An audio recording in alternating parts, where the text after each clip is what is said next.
களம் நமக்கான களமாக மாற்றுவதை அந்த வேலையை அண்ணன் பார்த்துக்குவார். அதை நாம பார்த்துக்க தேவையில்லை. நாம செய்யறது ரெண்டு வேலை தான். பிப்ரவரி 21 திருச்சி நடக்கூடிய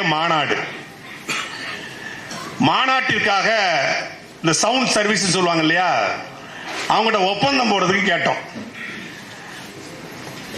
நாம நினைச்சிட்டோம், சரி நம்ம ஏற்கனவே நிறைய மாநாடு நடந்திருக்கோம், அது மாதிரி நம்ம ஒரு மாநாடு நடத்த போறோம், பிரம்மாண்டமான மாநாடு நம்ம சொன்னா கூட இது மாதிரி மாநாடு நடந்திருக்கும் அப்படின்னு நினைச்சோம். அந்த சவுண்ட் சர்வீஸ் ஆள் அந்த உரிமையாளர் சொல்றாரு, தமிழ்நாட்டில் கடந்த 25 ஆண்டுகள்ல 2 லட்சம் சேர் கேட்ட ஒரே ஒரு கட்சி அது நாம் தமிழர் கட்சி மட்டும்தான். என்னங்க சொல்றீங்க? இதுவரைக்கும் இப்படி ஒரு பிரம்மாண்டமான மாநாடு இதுவரைக்கும் திட்டமிட்டதே கிடையாது. உண்மையிலே கிடையாதா? உண்மையிலே கிடையாதுங்க. இல்லைங்க, விக்கிரவாண்டி மதுரை எல்லாம் பிரம்மாண்டம் சொன்னாங்க.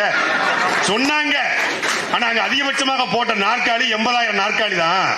சொல்லிக்கிட்டது 10 லட்சம் பேர் கூடுனாங்க, 20 லட்சம் பேர் கூடுனாங்க அப்படின்னு சொன்னாங்களே ஒழிய கூடல.